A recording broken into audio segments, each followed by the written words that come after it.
It was my general intention to talk on a certain matter fairly specifically, to try and narrowcast down to a very practical doing method regarding some areas that I have spoken of many times. But even while standing here giving you that preface, I'd already decided to try and expand this as I go along, and to do so I guess I will just take off rambling and to point out to you that when it expands properly, to try and turn it on itself, it becomes, that kind of information begins to cover itself, and in fact in a real way begins to consume itself, which is one of the reasons I suggest to you that that which you truly understand you tend to forget about.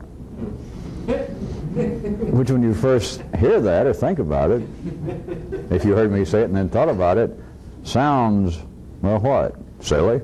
Well, what would be the point of trying to understand something or learn something if you're then going to forget about it? And yet, when you understand something, it is as though some sort of new information almost, or some sort of molecular bacteria, or perhaps in this case almost man-made virus, consumes that which it seemed to initially be. Which is another reason that real revolutionary activity, real revolutionary intelligence has got to keep moving. You've got to stay fresh. There is no fallback position like good parentheses have. The only fallback position is, in this kind of activity, or the most common fallback position, is to try and become famous. Which is sort of synonymous with actually try to lead and to help others. Now I point that out in case some of you and your people think that that's what I'm up to. But that is normally what happens, is you pick up a little of it when this does occur, and people decide, well, I understand enough now. What I should do is go off and do this on my own. What I need is a band of followers, you know, like he's come up with.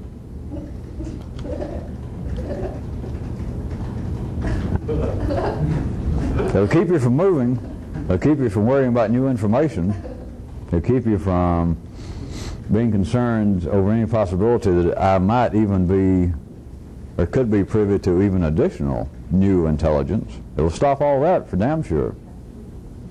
Which I might also suggest to you molecularly, or as the city would call it, subconsciously, I guess, is part of the story of all these myths throughout the world of these spiritual heroes that claim to be gods and sons of gods and semi-gods, demigods and hemi-semi-gods and semi-overheads. And they reach a certain point, oftentimes very early if you recall, and what happens to them? They get put down. I don't mean verbally, I'm talking about in the real sense. They put the boys to sleep. They kill them. I suggest to you that on a non-verbal level there is another awareness there, that to become famous, to become some sort of historical hero, if they in fact did at the time, is synonymous with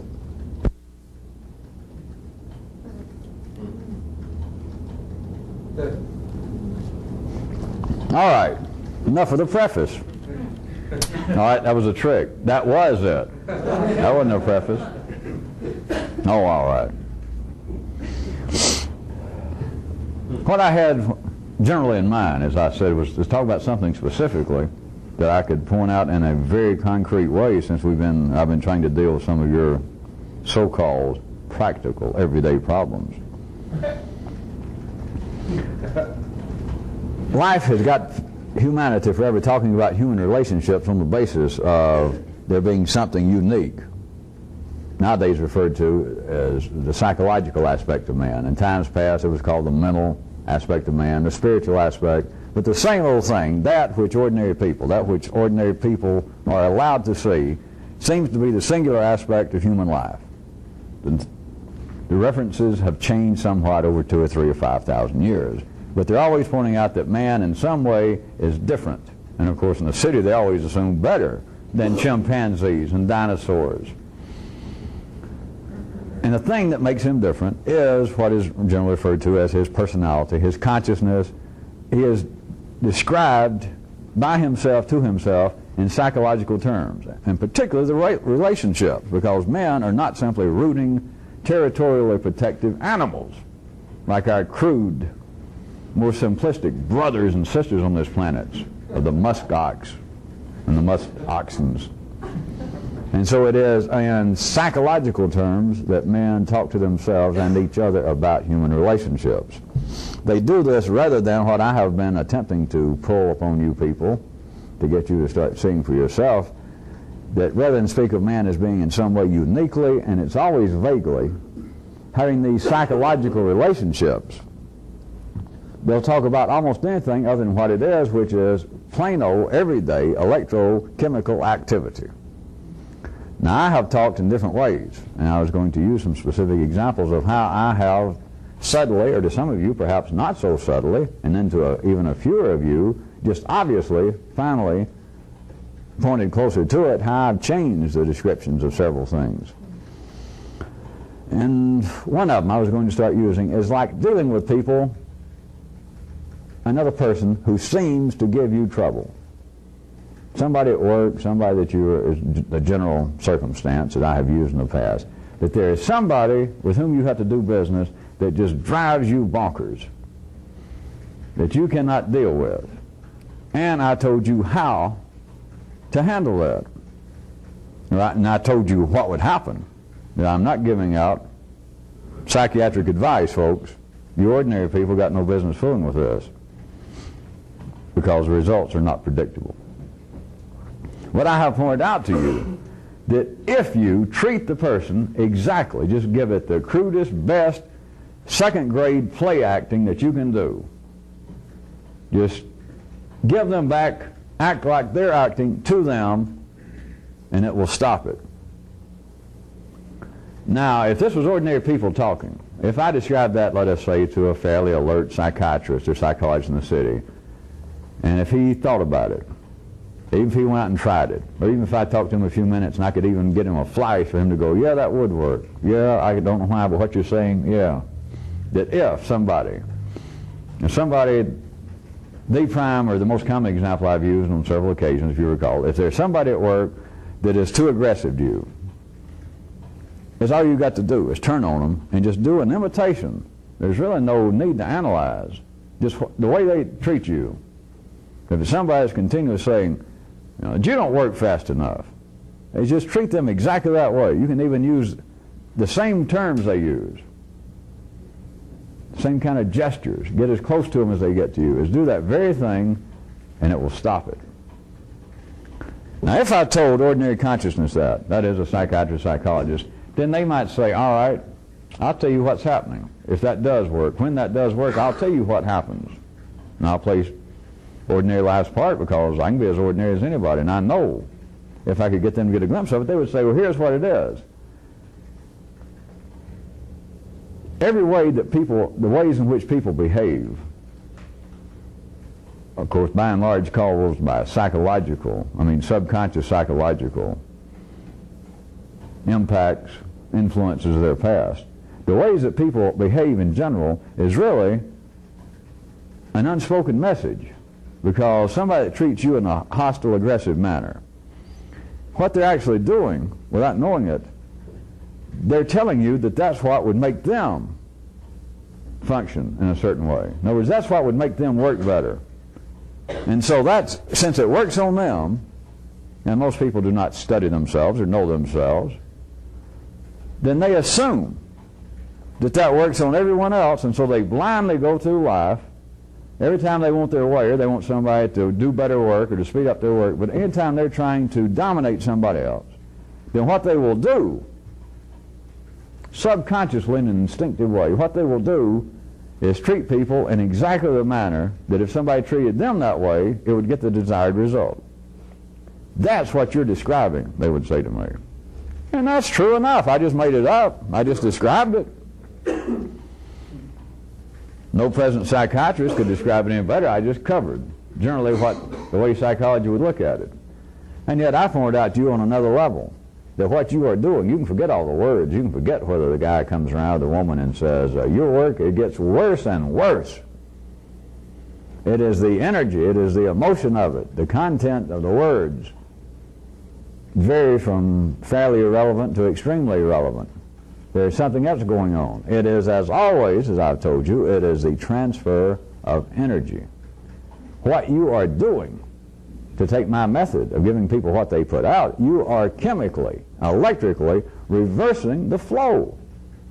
It is a scientific fact. It's not recognized. It could be recognized, and it is in various ways psychologically, as I said, because I wouldn't have that big a hard a time finding people in the city that would hear what I said and describe it more or less as I did. But forget all of that, because the words are not important. I can change the scenario to it's you and your sexual partner. I can change it to you and your family. I can change it to the point that you are wired up in such a way that life knows what it's doing on a large scale. Forget the small anomalies that are transient, but in general people are wired up that someone,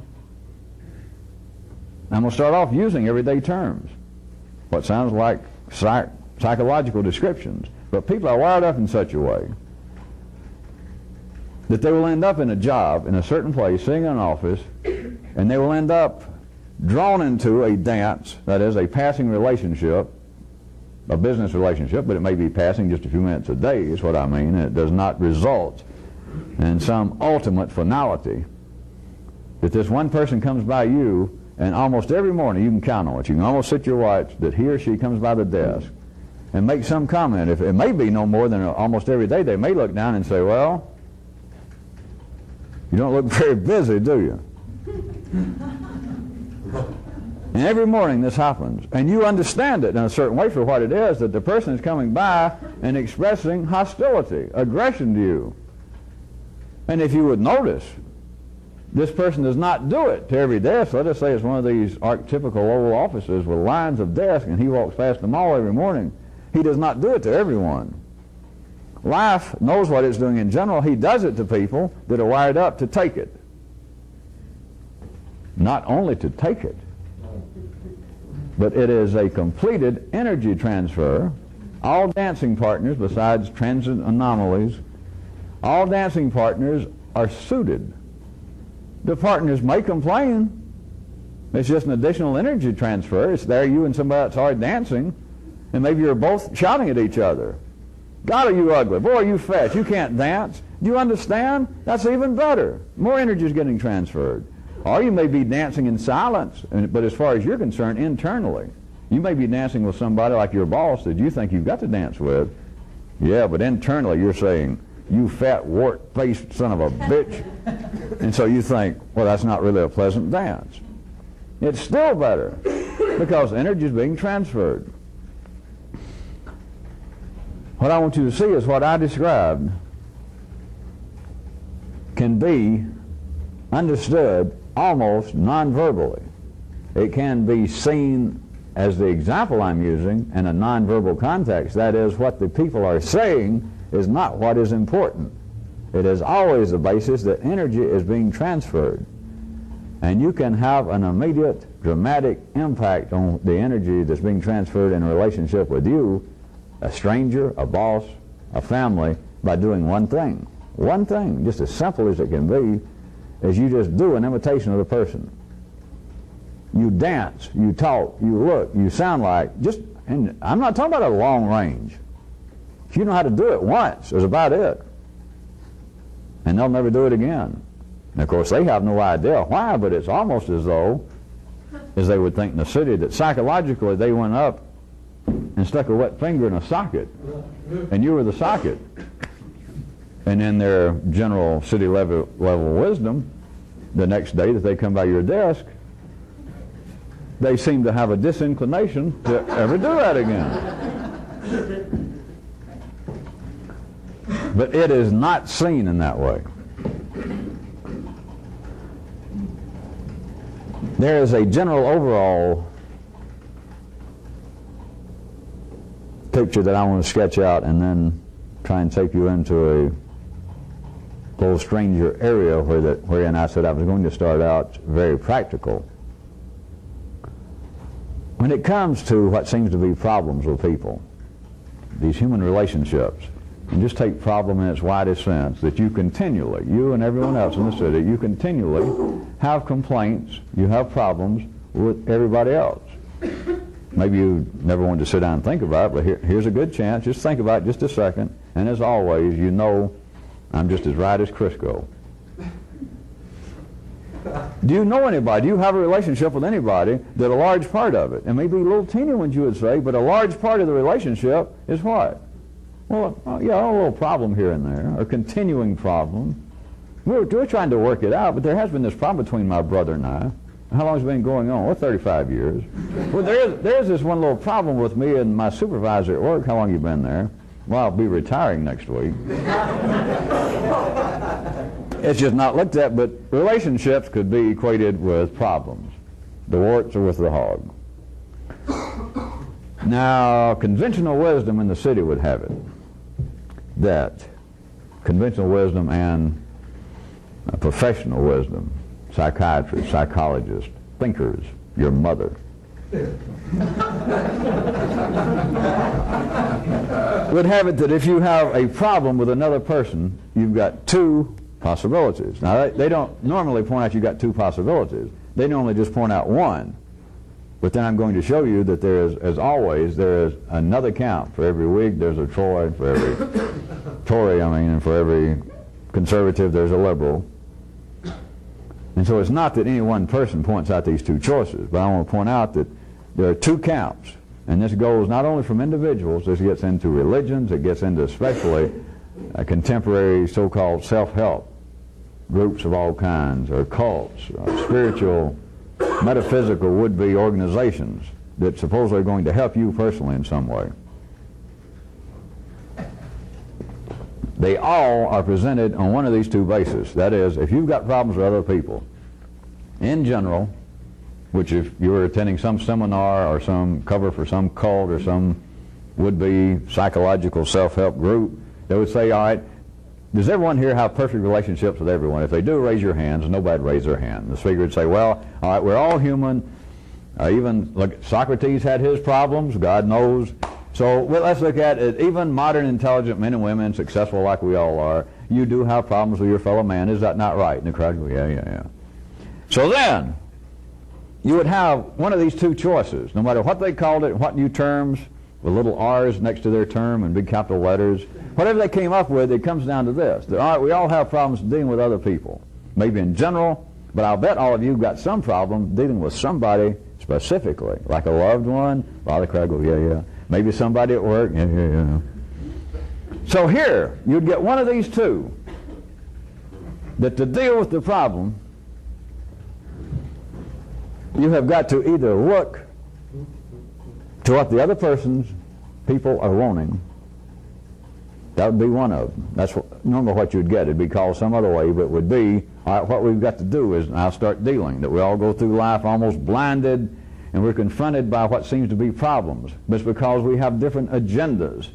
Our fellow man doesn't want exactly what we want. And thank God for it, or we would not be living in the capitalistic, free society of America, that our fellow man, even people in business that may be otherwise upright and honest, they're trying to make a profit.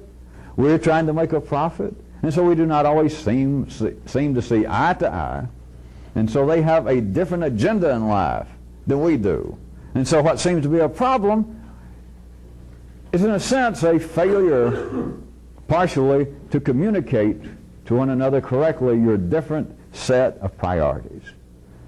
So what the enlightened person should do, according to our XYZ seminar, this great course that we're giving you this free introductory lecture tonight about, is this: that the intelligent business person, the professional, or even if you just want to improve your social life, what you've got to do is, rather than always feeling strained and uptight about having your way, is begin to look to your fellow man. He's not your enemy, even a competitor in business. It's just that they have different priorities. And so you and him, you and your competitor, you and another man both, there's no sense that you should be engaged in a win-lose game. You can both win. Maybe you don't both get exactly what you wanted, that you're both trying to get X amount of profit from each other, and that can't be done, we know. And so you may end up that each of you gets half X. And so you both win. But what you've got to do is this. You've got to begin to give more attention to the other person. You have got to begin to turn more outward. This does not belie the fact, or does not take away from your own enlightened self-interest. But to get past these problems, you cannot stand there in the marketplace or in your social life in the bedroom with this bullheaded attitude that if we're having a conflict of some kind, a little problem between myself and another person. In Bible seminars, I hear they say things like myself and another person. So. They're obviously not seminars on English. But rather than continue to confront the person on the basis that one of us has got to win and one of us has got to lose, is you sort of back off and you begin to try and get a clearer picture. You try and consider, not giving up your own interest, but you consider what is it the other person wants. What's motivating them to struggle against me, to seem to be a party to a problem. All right, now everybody hears that. You got religions in general that say that, well, at least cult schisms of religions that purport to be or apparently are involved with some sort of practical attempt to use religion. Withal, if we were at another lecture, the ABC lecture, from some group, whether it seemed to be secular or otherwise, have the same kind of scenario, that may go into it, and the man pointing out problems and this and that and that. Then he could say, there are just as many of one or the other, he would say, what we've got to do, rather than you and another person, business, friendship, sexual, family, rather than you continue to be there at loggerheads, trying to persevere in this win-lose game, and he'd go through the whole thing about different agendas and priorities and all that shit, and then say, all right, here's what you've got to do. You've got to try and stay calm, be even more calm than you are, and start trying to turn a more reflective eye on yourself. It's what causes me, what motivates me to feel so aggressive, to feel that I must win all of these little games. Do you follow? There are just as many, consider it, there are 50 of one and 50 of another. Throughout the ages, there are people who consider themselves, they're wired up to consider themselves insightful, reflective, and etc. And you can find that they are divided up into those two general parts. You can find little paperback books, how to live a better life, how to have a better marriage, how to be healthier, how to be wealthier, and whatever it is, among other things, whatever it is, it will fall into one of those two. That you wouldn't be reading the book, you wouldn't be coming to this lecture, you wouldn't be considering joining our group, unless you had problems. And the problems of people are what? Human problems. Relationship problems. They say things like relationship problems also. The same kind of people that say myself and others. And they would all fall within one of those two. That to try and face, to try and learn, to try and work on problems of relationships, you are either, and they only present one, remember. They present one like, this is it, we've discovered it. This is it. You've got to turn your attention more to other people. It's either that, or somebody else says, all right, there's been a lot of confusion over the last 4,000 or 5,000 years on this human planet, but thank God our founder, the late so-and-so, Dr. Hot Drawers, who just died, but thankfully he taught some of us the inner secrets. And there'll be some slogan with a little R. And he'll say, but the basis of it, we'll tell you now, is you have got to turn your attention inward. See, the thinkers 2,000 years ago in Greece were not wrong. It's still know thyself, but of course we got modern up-to-date methods, and we take modern up-to-date credit cards.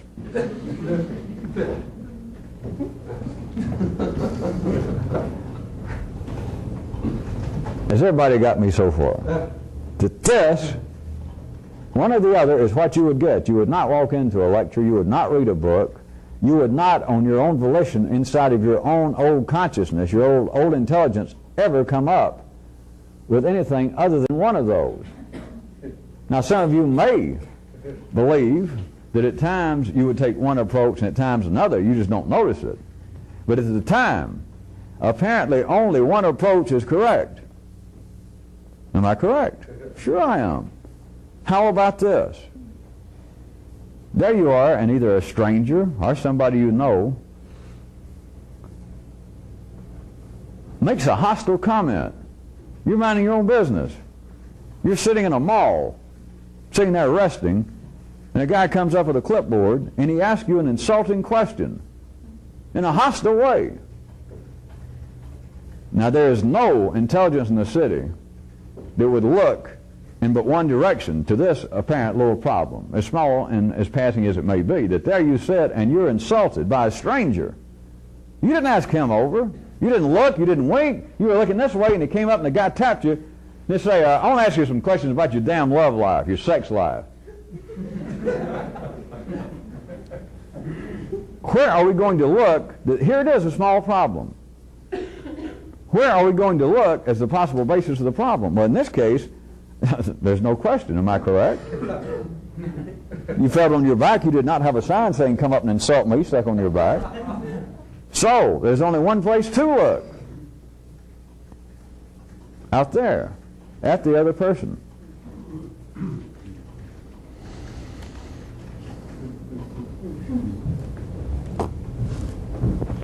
Are you waiting for the other verbal shoe?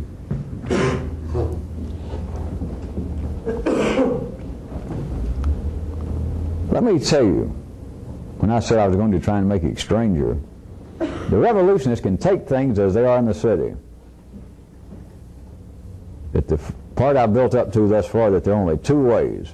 You can't find any other approach to take to the apparent problems between people other than what I said. That in any given case, you either got to look at trying to do something, to study something at the very least, to contemplate, to ponder, to try and look into the motives of the other person or into yourself. That's it. Where the hell are you going to look? And I repeat, you know this for a fact, if you know anything about yourself, that you don't even consider at any time that, all right, I've got those two possibilities. That's not it. I'm just saying whatever you do, your attitude toward it will be one of those possibilities at any given time. And nothing else. One of what I've described. And there's never any doubt. It's not ambiguous, such as the example I just made up is not that silly. But I wanted to get something that was direct and to the point. That in this case, that somebody, without your solicitation, without your invite, that they start the song, they start the dance, somebody. And it could be somebody you know, though. You could be sitting at the office and this manager that I mentioned, he could come up and just for no reason say, you know what, you're the dumbest employee we have ever had in this position. I'm up there here with it, out of a clear blue sky. There is no city doubt as the only place to look on this basis. Am I correct? Out there. Anything else is just foolishness. I can't even see where I would go with that, right? Well, that's because you figured the opposite.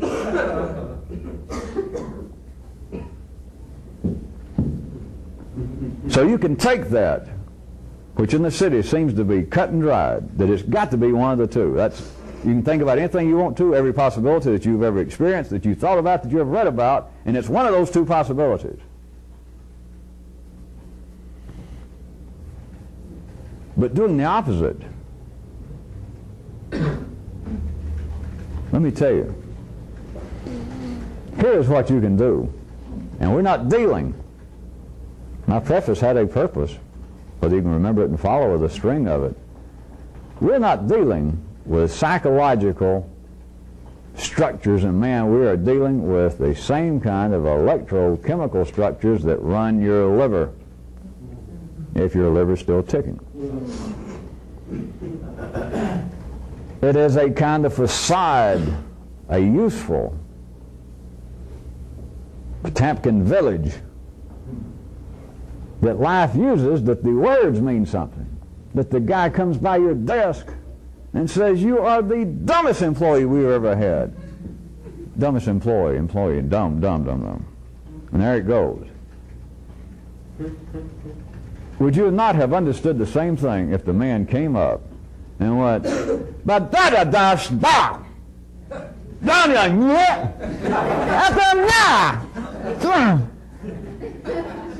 you would assume, again, that the man did not say, when's your birthday so I can come over for a visit? The words and what it seems to do about thinking of action is an added bonus to the transfer of energy. But the heart of an energy transfer and transaction would take place if the person came up and did that. Let me tell you, since everyone has questions and feel like you have problems of some nature that pop up in life besides ones that may seem to be semi-continuing, that seems to be a problem between you and another person. Here is an absolutely unknown, startling, and it's even around the corner a little bit from reversing the flow. Now listen to me, because I'll give you this little preface right here. This has nothing to do with any kind of spiritual humility. It's got nothing to do with any kind of psychological ploy. It's got nothing to do with trying to be humanely more magnanimous and understanding of your fellow man. It's got nothing to do with any of that. Nothing. It's got to do with you operating in a new way. That someone, you started off verbally, makes a hostile or personal comment or inquiry to you, a provocative, forget about the person, but not the opposite, not the other way. You ask yourself one simple question. It's as though this question, this comment came, that you're picking it up on fillings in your teeth and it's coming out of the air from some unknown broadcast station right outside Havana. And it's just coming in that the person says, da-da-da-da-da. That's as though you can turn off the station. I'm saying this literally. Forget everything about the apparent human source of that problem, and immediately you've got to ponder this. Of what personal profit can it be to me to respond to this? With no thought, no awareness whatsoever, just as though it was a wreck that you went by trying to do as I suggested you. You're not going to look at the wreck, but you know there are crowds of people, and you can see the light flashing out of your peripheral vision, and as you go by, you hear this ungodly sound, this moan. You still don't have to look around. It's just a disembodied voice that says, I don't know all about your sex life. But it's some hostile comment. You do not look. You don't know where it came from. There's a whole crowd of people over there. It could be somebody dying. Oh, that's irrelevant. I'm not going to make up any more little silly things. I am telling you literally the way to chemically, electrically, that part of the nervous system that man apparently has some control over. That's what they say in the city. You absolutely, once the comment's in and the nervous system is stimulated, but there was no doubt this energy transfer from this other human being was intended to be provocative. It was intended to be insulting. Well, that's just obvious. As soon as it started, you heard that.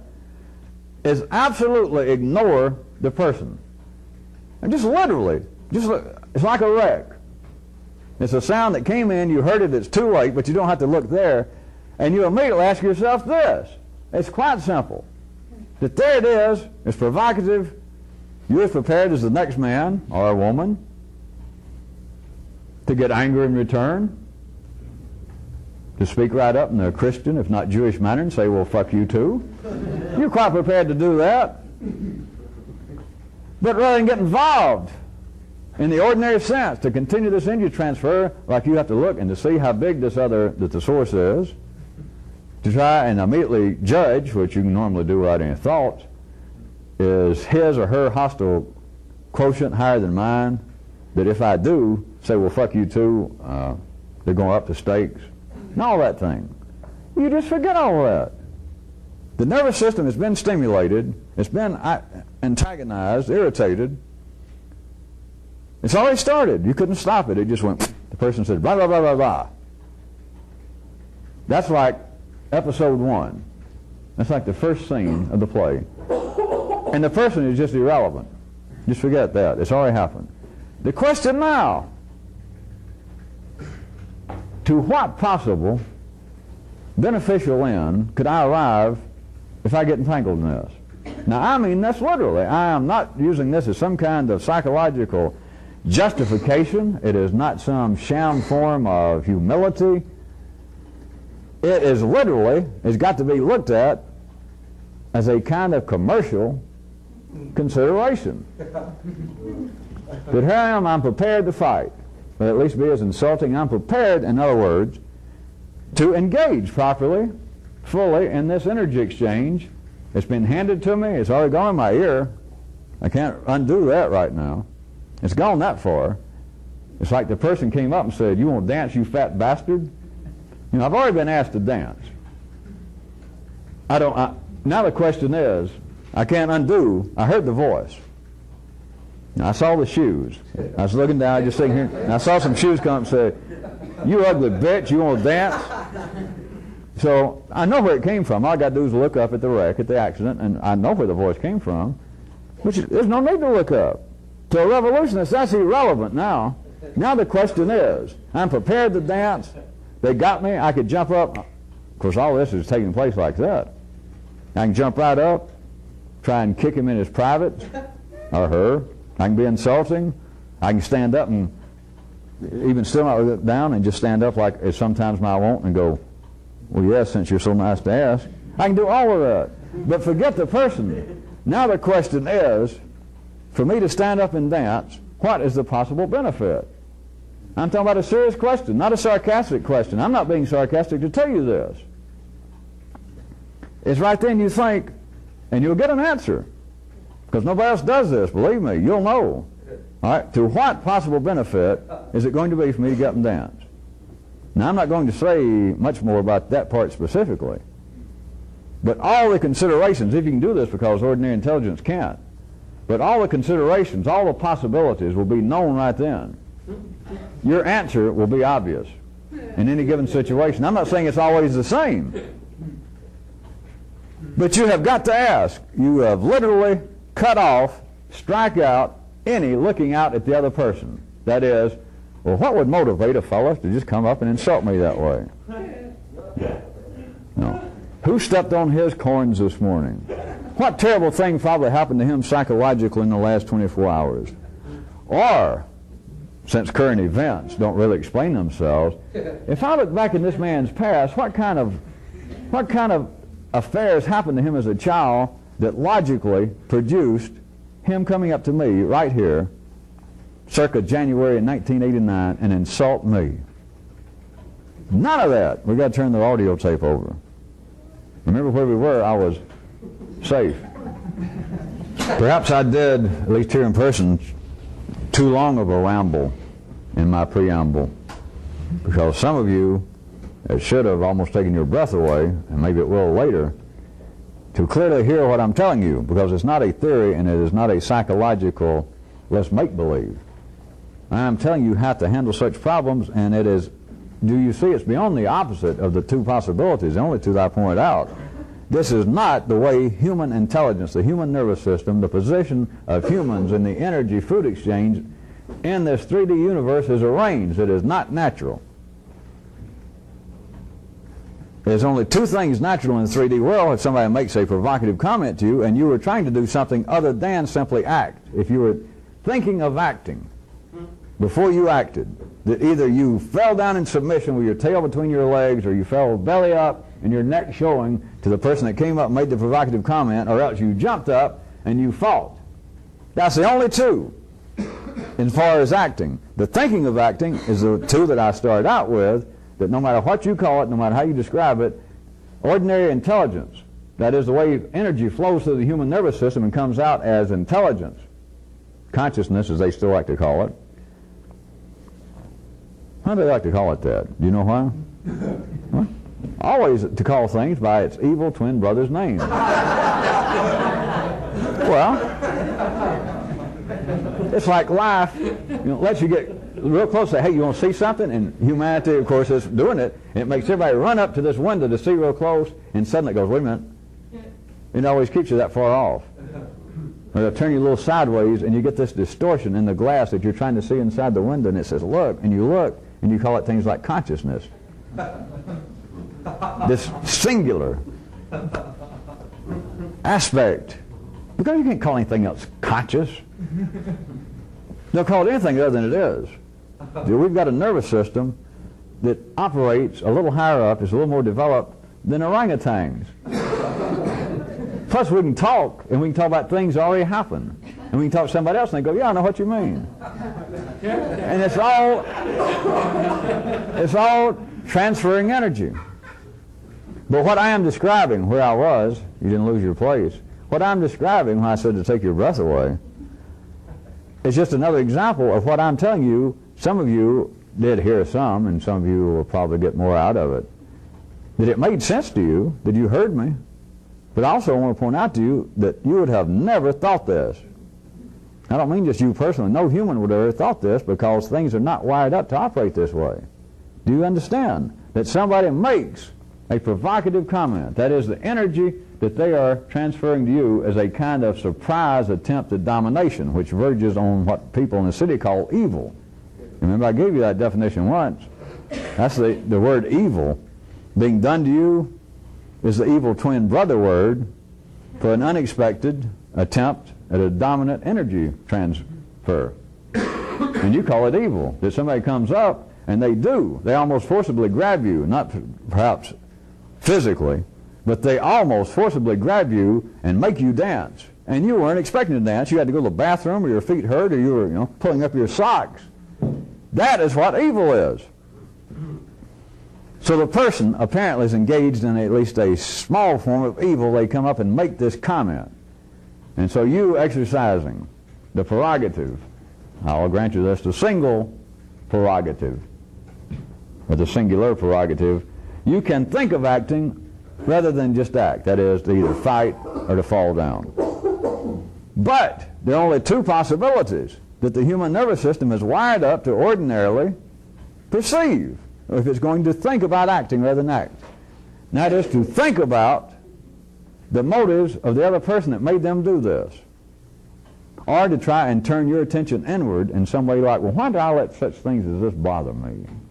The world's full of hostile people, big old aggressive, ugly people like that. I'm used to it. Why do I let it bother me so much? Well, I have this friend Herbert, and I've seen people insult him, and he just kind of laughs. And I've asked him about it, and he said, oh, it doesn't mean anything, just ignore people like that. God, if I could be like that. What is it in me that keeps me from being like that? That's the only two possibilities. Down the path of thinking of action as opposed to immediate action of fighting or falling down in the face of a provocateur or a hostile person. I've just given you one that in your small subversive way, of course that's not the reason we're doing this, but that you are actually engaged in revolution, because this is absolutely, chemically, electrically, out of sync with the way life is wired up, all of humans. That is, here comes the incoming invitation. And of course, part of it, as I said, you've already got it if you heard it. If the person comes up and goes blah, blah, blah, blah, blah, and it gets into you, you're already prepared to either fall down or to fight, to submit, or resist the person, the comment. Do you understand what I've just told you is a miracle? Yeah. It is a lot better than margarine was touted to be right after during World War II, and plastic right after World War II. It's a miracle product. Forget the other person. Forget and inquire into his motives, her motives, and forget about why you're acting that way. Neither one of those two. It's this. The invitation to dance is already there. And of course, the example I'm making up, a pretty evil, bordering on evil, an unprovoked, an unsolicited, an undesired solicitation to dance by somebody saying, boy, you're an ugly bitch. Boy, you're a dumb worker. All right. So the invitations come in. It's happened sometimes when I get just the right angle, the humidity's here, I pick up. Now, I don't know what the station is, but I pick it up and I can hear it in my head. That's what I just heard. You want to dance, you fat bastard? You ugly son of a bitch? All right. If I engage in this, if I dance, what is the possible benefit? Not if I dance with the person. It's just if I react to this in any way, what is the potential profit? How can I possibly? Now, I'm not saying this when I say possibly to tell you this always will result in a disinclination. I'm not telling you one way or the other, but I'm telling you that the answer will come to you. It will just be immediately clear. What possible gain? Look at it as strictly a business proposition. What possible benefit will I derive? You're not asking any question about why do I feel at times when this happens that I wish that the world would swallow me up. It's nothing about, well, I wonder what happened to that poor man's childhood. It's nothing. It's no thought, it's no feeling about the source. It is not looking inward as to why you seem to have this imposed subconscious agenda in you that makes you want to react in a certain way. Nor is it looking and thinking, my, in your attempt to be intellectual. I think many people believe that they say to themselves, my. What made this man act that way? What is his subconscious agenda? Because certainly he could not consciously mean to be so hostile. So it's the old question, if you're thoughtful at all in the city, of what's going on here. I need to look into this further. And to look into it further, you go,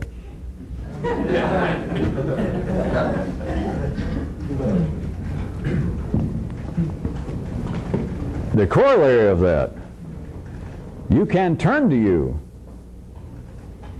when apparently the provocation, I say turn to you, wait a minute, I don't mean in the literal sense, at least any of you try to jump ahead of me, that if apparently the provocation, apparently the problem arose from you initially, you follow? That you apparently tell you to go tell so-and-so this and that. But next time that the person comes by and asks you to do something, say, I'm not going to do it. They tell you something. And it seems provocative to you at the time. In other words, you do not immediately do what this tells you. You think about doing it. But what do you think about? You are left with one of the two choices I started out with again. If it strikes you as provocative, that is, you're not immediately agreeable to doing it, then you're left with, all right, what are my motives? What is it subconsciously that makes me want to do such things as this? Again, you treat the source the same way that you would treat it if it was apparently out there. You don't even look. It's just another wreck. It's just coming from within this time. The other time, apparently, you're picking up radio station Overblown Caribbean or whatever the name that you don't know that you keep picking up on the fillings in your teeth. But instead of it apparently coming out there this time from somebody that comes up to you and says, you want to dance, you ugly fat bitch bastard, rather than that apparently out here is where you don't look. It apparently arose in you. And so that's where you don't look this time, but still on this basis. All right, if I do that, of what possible gain might I experience if I move on that? No question. Now we're talking about what seems to be you instead of somebody out there. No question about why do I have these hostile feelings? What is it in my childhood? What is my unconscious agenda that the travails and the storms of life have stamped on my little soul, and it comes out with these strange ideas. And of course, many people, the world's full of people that say, well, I have these kind of ideas that many times prove afterwards that they were not in my best interest. And even if I don't act on them, some of them, they drive me crazy. In other words, they got a problem. But in this case, the problem seems to be with me, not with somebody else.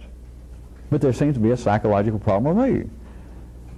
But now in this instance, instead of apparently the provocative, the questionable suggestion, idea, invitation to dance, invitation to move, to act, instead of apparently coming from out there, of course to other people this is a whole different ball game. It's the same old ball game, of course, but apparently this time it came from in you.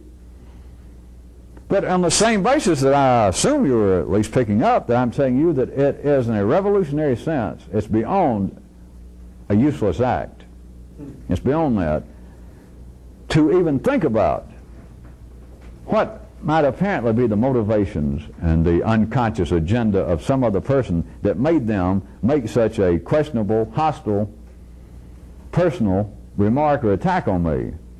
It is just as useless, it is the same thing for you to worry about, to think that you're being intelligent and using the intellect for what it is, what it could be, for you to turn on you and go, well, now those kind of ideas, I've had those a lot.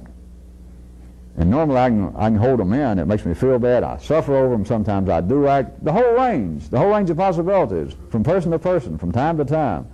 That it might be to you that, all right, sometimes I get these and I can hold them down because I just know I shouldn't do it. And other times they almost overcome me and I'll just blurt it out. I've lost jobs doing that. I've been put in jail. I've been arrested for physically pursuing some of these things I thought about. Geez, what causes me? If I could only get back in therapy. If I had a job to where I could get back in therapy.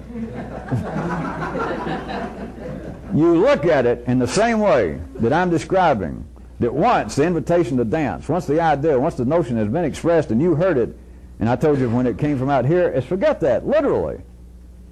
You've got to be able to see that, or you're wasting your time here. That never mind all that, immediately you heard it and your inclination is to act on it one way or the other. Is forget any motivations, forget any question into the agenda of the other person. You ask yourself, if I do dance to this, what is the possible payoff? What could I possibly gain from this? You do it the same way with what seems to be initiated inside of your own skull. You forget any idea about, well, this is ridiculous, or this is self-defeating, this is dangerous, this is redundant, this is mechanical, this is unprofitable to me. What makes me do it? Never mind. It's back to that same question that's just as valid in here as you say, all right, I got it, I heard it. But you don't go any further with that kind of thinking. That is, I heard it, but that's not the real me. Treat it the other way. The guy that says, hey, you want to dance, you fat bastard? You can say, well, that's not me. That's obvious, right? I didn't say that. He said it. Now I got to deal with it. You look at what arises in you in the same way. If it is provocative, questionable, hostile, disturbing, dangerous, you treat it in the same way. Ignore the source. There's nothing to be had. It's part of the energy transfer. It's already set in place, but there's nothing to be had on your part by then engaging about, well, now wait a minute. Why do I do that? Forget that, literally. You treat it as though this sound that you heard of your own questionable ideas might as well have been a stranger that came up. Might as well have been. You treat it the same way and you don't think about it anymore. It's just, all right, I got the invitation. No matter where it came from. You got it in the mail, unsigned. They said, why don't you go tell them to stuff it? Somebody came up and told you that. You think you told yourself to go tell them, hey, go stuff it. Look at it as a blank, an unsigned invitation. You just open your mail and there's a personal insult, unsigned. An idea, a suggestion that you take certain parts of your body and cram them up other parts of your body. Or an invitation to come outside and let's fight, unsigned. In other words, the whole point is you don't know, it doesn't matter who it is. Whether it seems to be coming out there or in here, the question is this. All right, if I do this, if I act on this, Is there some way? In what way may I possibly benefit? That's it. It is literally some of the few times I can say it is literally unnatural. It's not a psychological trick, and it's not something you can fake. And those who can't do it, it would take extraordinary people to hear about this and then to try it. And if you try it, it'll always work in the same way. It's not hit or miss. It's not something that an analyst could tell you, or a psychiatrist, or your friend, or your mother say, well, try so-and-so. Sometimes people just need a little more forbearance, or it's none of that. We're talking about laws of physics, biology. But it's the kind of thing that is not in the best interest of life in general if people are doing it. But it is the immediate answer to anybody's cry of, I have personal problems. If you're alive and you're around other people, and of course if you're a hermit, then we'd just be talking about one aspect of this, because you'd have the same thing except it'd be narrowed down to one choice. But if you are dealing with people, which all of you are, then anybody's cry of, I have personal problems.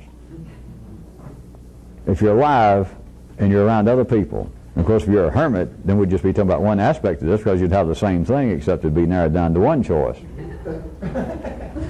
But if you are dealing with people, which all of you are, then you have relationship, what would they call it in the seminars? Relational shipple problems. Or whatever the California version of that would be.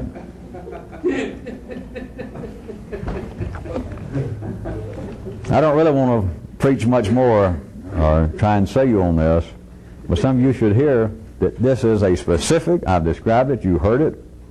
It's not a trick in the sense that, well, I'll try it and it might work, or maybe I'll try it and it'll work a little bit. It'll work the same way as dropping something on the floor. Let it go and it's going to hit the floor. No question of motivation. People have no motivation. Life has motivation. What people say is of secondary consequence. Do you think people go out to movies, to plays, to concerts for the talent involved?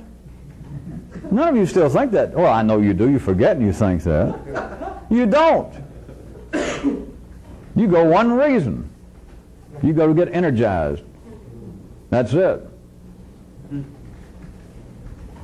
You don't go to sit and appreciate the technique, the talent, the hours that the years he had to spend to become such a virtuoso on the accordion. So you thought I was going to do violin. All right, the violin. That's not it. Or to think, what did a man have to go through to learn how to dance like that, like James Brown, to be able to scream like that, and be able to outrun the police in 2 states?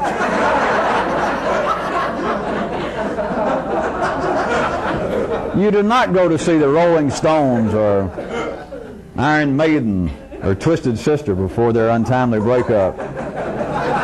You do not go to hear them sing about something. You do not go to hear the words. You don't go to hear Sinatra if you're that old and figgish. That's not it. You don't go to hear a minister, those that still would do such a thing, or to hear a rabbi. You don't go there because of some talent. That is, not the talent per se of what it appears to be. You don't go to a play that is going to make me think. It'll put a song in my heart. All that is a fair description of the city, but I'm telling you exactly what it is. You go to a church, to a seminar, to a concert. You go for one reason, that the person you're hoping, that you got some basis of believing, but you're going on the basis that somebody or somebodies are going to be up on the stage, which in this respect is, I'm in the submissive position. I sit still, they do something. They play the violin, they sing, they dance, they give a lecture. But when it gets through, I'm going to feel like I've been emotionalized. And you could go and hear a play done in a foreign language. You can go hear opera. You can go hear music and not particularly care about the piece being played or the composer. And none of that's important. You can go to a church, and you would say afterwards, well, I've never been to this church before. I'd always heard about them, but I was brought up being an ex, And this sort of thing that they're teaching is just far beyond our creeds at all. I mean, I can't agree with it. But you could leave with a bounce in your step like you had just seen a good concert. The reason I'm off on that little sidetrack again to tell you is the apparent words involved, the apparent intent between humans of one person trying to spur the other one to think about acting in some way, and then perhaps to act. But the immediate one is to listen to me. The verbal content, actually what is said, is secondary. Now that's not the correct description, because when I start getting this specific with a 3D world, it's not that it's secondary in some way that there's a progression of steps in the city there appears to be, but you would have to be able to see 5-dimensionally simultaneously for me to say anything else, and then of course I wouldn't have to say anything. What is said is secondary in the revolutionary sense. In the city it's apparently not, but I'm telling you it is secondary because energy transfers of a necessary kind, of a basic kind, of a usable kind can be transacted when the people do not even understand each other. It doesn't have to be a foreign language. Somebody can curse or say something to you and you're not even clear what they said. And you still might get up and punch them in the nose. Or you still might fall on the floor and fawn. You're confronted with this continually. You just never noticed it. It is not, I repeat one more time, it is not at the ordinary level that what is said literally is of no importance. Now that's obviously not true. But ordinarily the old intellect believes that that is supreme importance. They have whole seminars. They have whole philosophies based upon the theories, the ideas that precise communication, even the pronunciation, so that there's less and less chance that we misunderstand each other, is of great importance. In the city that's true enough. That's why I'm calling it secondary from out in the bushes view. It's an expanded view to where that is not the alpha and omega of what is transferring between humans when they are apparently conversing. I am trying to get you to see down to a very basic molecular level, the molecular book of profit and loss, that if I react to this energy urging going on in me, and you forget the source, you forget even the words, it doesn't matter for you to keep churning up that, all right, did the guy actually, you're sitting there looking at his feet, did he actually call me a fat bastard, or did he say you rat bastard? Not only are you not looking at the source, that you stop that, you just divorce that. It might as well be a pirate, a phantom radio station that you're picking up on the fillings in your teeth. Not only that, but you understand what was said is actually of no importance because the stimulation, the energy has already been partially transferred. So it doesn't matter whether the guy said, well, you fat bastard, you want to dance, or did he say you rat bastard? None of that's any longer important. Your nervous system has already taken at least the verbal energy part. That is, you are stimulated to the point that I'm going to fight, or I'm going to fall on his feet and beg for mercy. That is, that's going to be my part of this energy transfer. Do you hear me that what was said is now of no importance? Your nervous system has already taken at least the verbal end of the energy transfer. It's already tingling. It is already prepared to act in one way or the other. And so what was said, you hear me, is of no importance. Let us say that made you mad. So now we've got a nervous system with what, if there was another term for it, but it's mad energy. It's aggressive energy. Now, there are chemical and electrical processes taking place in your nervous system, not your soul, not your heart, not your spirit, in your blood and in your guts. It is now no longer important whether a man said rat bastard or fat bastard. It's not important what he said. It's these shoes that you're staying down, that you're minding your own business, and these shoes came up into your sight, and you were sitting there, and it went blah, blah, blah, blah, blah, either you fat bastard or you rat bastard. And now your nervous system is primed to go. There is nothing to be gained by worrying about what he said. And anyway, the actual content of what was said is now as irrelevant as the guy standing in those shoes. The source, that's all over with. What you're dealing with now is your nervous system, let us say, is ready to fight. And you've got that split second, which, of course, to a real revolutionist can be all the time in the world. Is all right, to what possible benefit? Maybe the benefit is I need exercise, and I can tell by his shoe size I can probably whip him. I just feel ornery today. Fuck him, I'll take a shot at it. I'll jump up, well, I see him, I'll fight the bastard. Like, I've been beat up before and it didn't kill me. I'm just making all this up, but I am telling you it is on the basis as to what possible benefit for me to go ahead and go with what my nervous system now tells me to do. If you cannot do that, if you can't begin to at least hear this before tonight's over, really all this is a waste of time. Because you still believe in free will. And I think Kyrute, he's been trying to channel this one. I don't know whether I've written it down yet, but there was something on the basis that real intellectual people gave up worrying about the question of free will along about 1560, 1570. So you can think about that. But if you don't hear what I'm saying, you're still in the position of thinking there is some problem, some question, some possibility of freedom of will.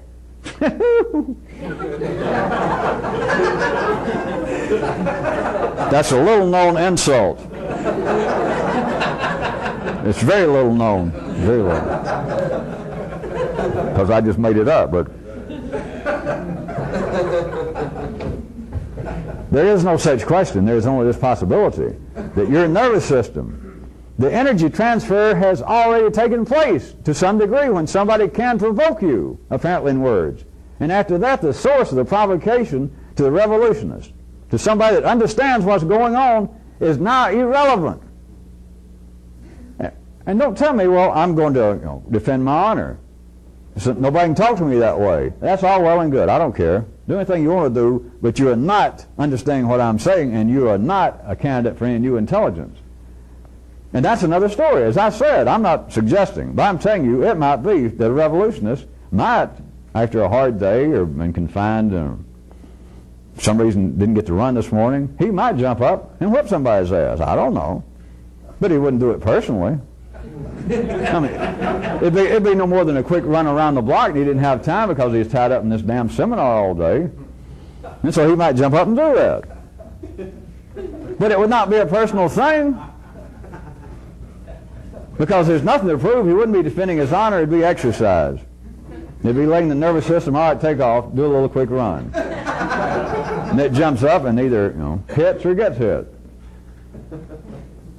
But now what I'm telling you is that you are not even in the ball game. You're not even close to this if you can't begin to hear something of what I'm saying to you, that the apparent initiation, the apparent source of getting your nervous system stimulated this way, once it's done, which is just like that, all it takes is somebody to say, "You bastard." So there it is. Now, the apparent source, insofar as it being commercially profitable or not so, with somebody with any kind of real intelligence, new intelligence, the source of this is now not the question. If you're going to react to the source of it, you are simply playing life's ordinary game. The energy transfer is not through. You are going to jump up and fight. You're going to beat the person. You're going to get beat. You're both going to get hurt. Who knows what's going to happen? The guy will apologize. That is the city way. That's the way things are supposed to be. And that's the way things will be in general. What I'm talking about is you literally have got to understand that the apparent source of this, now, to say the very least, is irrelevant. I'm ready to go. Now the thing is, and it's literally as though this other person, it doesn't matter who they are, what size, what sex, what anything. It's almost as though, well, hey, it's out of my hands. My nervous system is already done. It's already fired up and ready to go. All right. Of what possible benefit? How may I benefit? What kind of profit is possible for me to do what my nervous system is now immediately primed to do? That's it. There is no psychological question studying of, well, what's his motivation? Fuck his motivation. That's figuratively speaking, because it's not hostile toward the other person. It's just irrelevant. What's that got to do with this? Well, of course, in the city, everything. Because, well, I want to know, did he mean this personally? Or is in some way, is he transferring his anger toward his father fixation when he was a child? Is he now in some way transferring it to me? If so, should I be lenient? Especially since he outweighs me about 100 pounds. None of that has any pertinence to new intelligence. It is part of the psychological syndrome. It's a kind of additional energy being transferred by ordinary people that is not to your benefit. Not to go with it that way. And so you divorce yourself. Absolutely, no further thought, no analyzation, no talking about it. It is like, well, that was Act 1. It was like somebody came up and handed me, I didn't know it. They just came up, and I didn't even participate. Somebody came up with a hot match. They'd just blown out, and they crammed it. I was just sitting here like this, and somebody came up and stuck it down my hand. That's the only way you can look at it. That's the only rational, truly rational way. They not only did it, but then you might as well assume they disappeared. Just like a spook of some kind, a gremlin. They just did it and gone. Of course, you can't say, oh, they're still standing there. But they did it, my hand's burned. All right? You can't undo that. What's the point? Well, I wonder what made him do that. Did he mistake me from somebody? Do I remind him of his father? Or you can look at you. The other possibilities. Ooh, why is it that life seems to always do this kind of thing to me? Why do not only friends and family but strangers come up and abuse me? That's the only two possibilities in the city. Insofar as thinking of acting, of trying to study, trying to understand the so-called basis of the problem between people. You might as well look at it as though they stuck it in your hand and disappeared. That's exactly it. Now the question is, am I going to chase them? Am I going to try to find them? Am I going to throw a fit? Am I going to bitch? Am I going to holler again about the injustice of life? Am I going to holler, who saw? Who got his tag number? Somebody help me. Any possibility whatsoever. I've already been burned. My nervous system is ready to do something. All right. And all the possibilities are known to you. Big deal. The possibilities will be known to you. Then the question is, all right, of what benefit might I derive? What profit might I obtain by any of those?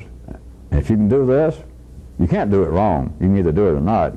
They'll all be known. The answer will be there immediately. It's not nonverbal. It's just whether I act right now, will it be profitable? To me. Not to please God, not to please society, not in some way to help that poor man who's probably having deep psychological drives, making him act in such an unfriendly manner. It's none of that. It's a what possible profit will it be to me to act on this? Whether it came apparently from out there or whether it seemed to come from me, same thing. Exact same thing. For those of you that I would hope, and maybe you hope that later this might even take your breath away more, especially if you try it and find out you can do it, which means that you can do it, and then find out that if you can do it, it does itself.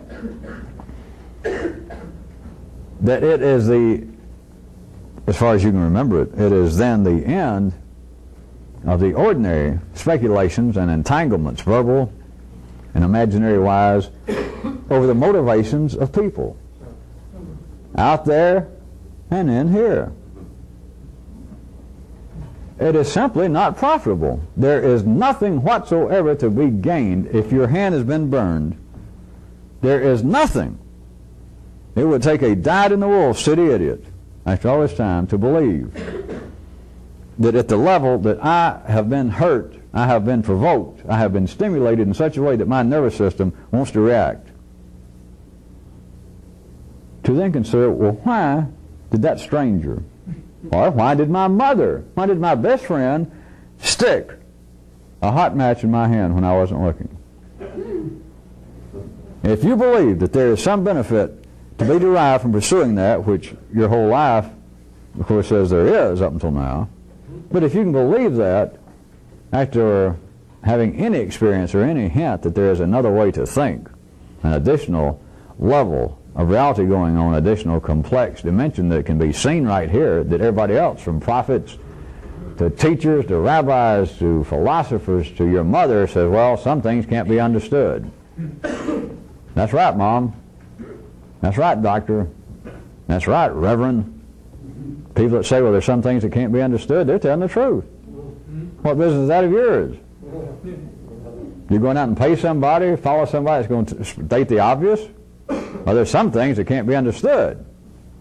As the psychologists would say, if they could do this, they would say, of course not about their own profession, or the preachers would say about psychologists, they would say, well, what the man's saying is there's some things that can't be understood by him. That's the only reason he's saying that. True enough, but as I said, no one can see the irony of their own actions. Well, Kyrute made me say it for you. Nobody can see that that is true across the board.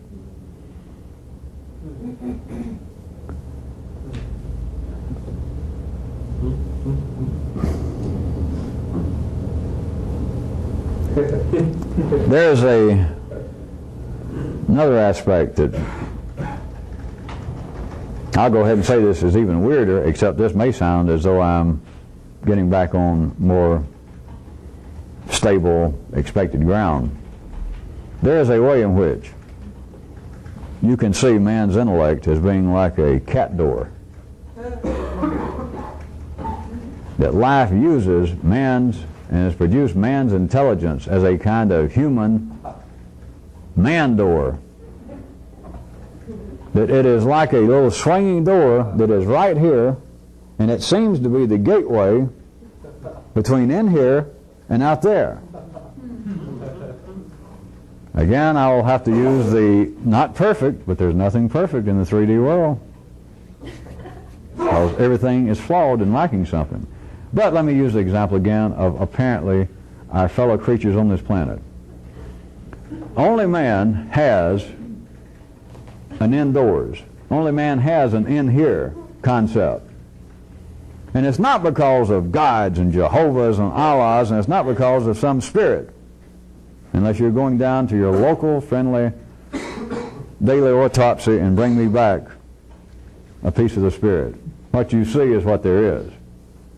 Well, of course there's more, but I'm saying at the 3D level, what you see is what there is. That's why nothing can be explained, because everyone is made in the city go, no, there's something lacking. They just don't know how true it is.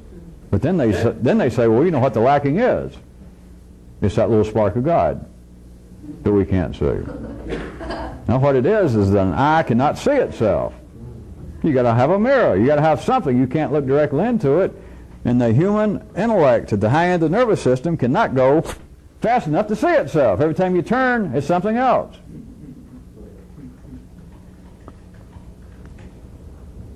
The intellect is the thing that causes man to have an apparent in here. And what I was going to say, to maybe this will help again, no other creature, let me play with reality. Let's say a dog. They have no concept of in here and out there. But now let me really play with reality. Let's imagine that a dog is like it is now, with no concept of that. And then suddenly, temporarily, I take your dog and I make it simultaneously conscious enough for me to talk to it like I'm talking right now. All right? You follow me? It's impossible. But if I could do both, so it's still a dog and yet it's conscious of what I'm talking about. It literally has no concept. Not spirit-wise. It's not because that, well, dear old God made man, and he made him with a soul and a spirit and a knowledge of good and evil. And then he made little dogs. He made all these creatures for man to have dominion thereover. And they're little dumb creatures, and they don't have a spirit. They do not have a nervous system that is developed to the point, and I'm not saying it ever will in any particular creature, that it has no concept of in here and out there. But if it could do both, I was going to try and give you an example that maybe this will hit some of you. You go down and you rub, say your dog left to roll over on its back, and you scratch his chest. All right, and the dog could hear me talk, let's say simultaneously for a few minutes about what I'm talking about. The dog comes up to you periodically and will just fall down, and you do this. But the dog has no concept whatsoever that your hand is separate from its stomach, its chest. But to human consciousness, human intelligence, it's got to be one or the other. If there's somebody you like to stroke you, your sweetheart, your loved one, you know that there's your body. and that there's their hand. And you know it's them. It's an out there. You look out there, and it's their hand, their hug, and then it's your body. Without the sensation of an in here, without this swinging cat door, standing guard is making measurements, taking temperatures, gauging energy flows. It is like a gauge that's going on through the swinging door.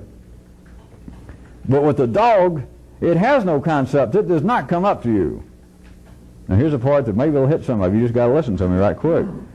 It does not come up to you on the basis that your hand is separate from its stomach, or vice versa. It is not a concept without the nervous system in a creature being developed to the point and ignited to the point that it has anything resembling or just like human intelligence. There is no concept of its stomach and your hand. And yet it will come up and fall down and do this, and apparently be satisfied when you do this. And so you could think, well, now he may not have an intelligence, but he knows to come up, and if he rolls down and does that, usually if I'm not busy, I'll scratch him, and he seems to enjoy it. And so he's got some kind of nonverbal concept. No, you're wrong. His stomach and your hand are the same thing. The same thing. All right? They're not even connected, which is the same thing that I just said. But there is no swinging door. There is no intelligence of the humankind in a dog, so that there is an out there and an in here. There is the pleasant sensation, we'll assume, that the dog will lay there and do that. But it's not that I present my stomach and then you furnish the hand. It is a nonverbal, already accomplished, fait accompli dance between you and the dog, between the stomach and the hand, but it doesn't have any conception that there is a difference. What if there is no difference? What if some of you have heard that I've told you over and over? There is no in here and out there. There's this door that keeps swinging in and out, and you apparently look out there like, well, why did that person say that to me? Why did they act so hostilely? And it's like your little cat ran out there, went that person like, well, why would somebody do that? And then your little cat runs back in, and you go, well, I don't know. Some things you can't understand, but on top of that, why is it I seem to attract those kind of belligerent wackos out in public? And then your little cat runs back out, and he goes, well, is he dangerous? Is he gone? Is he going to say anything else? And then your cat runs back inside and says, well, even beyond that, beyond me seeming to attract him, why do I always take that so personally? Sometimes I even feel like it's justified for a stranger to walk up and make an insulting comment. And then the cat runs back outside. Does anybody else, did they hear this? That is energy. That is energy being transmitted continually.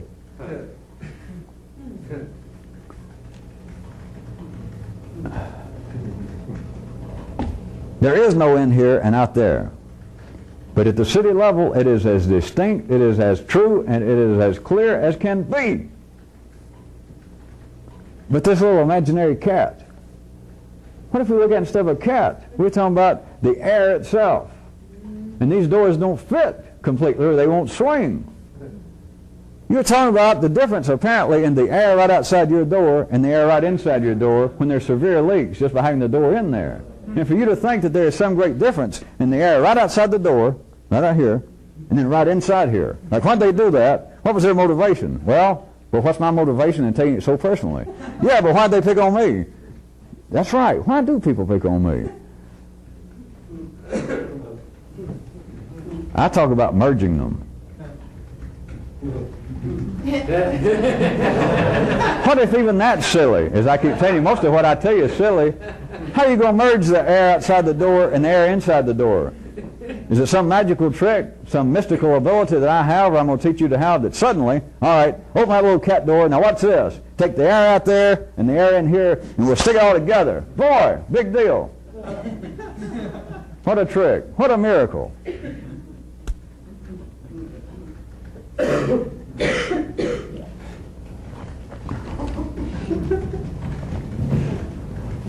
We ran out of tape on the audio side, and so I guess I will stop for the evening.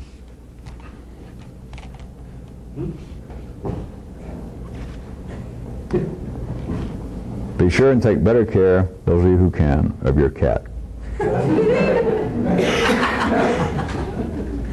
But you come to think about it, picturing little hairy brains with some of you is not that far-fetched, is it?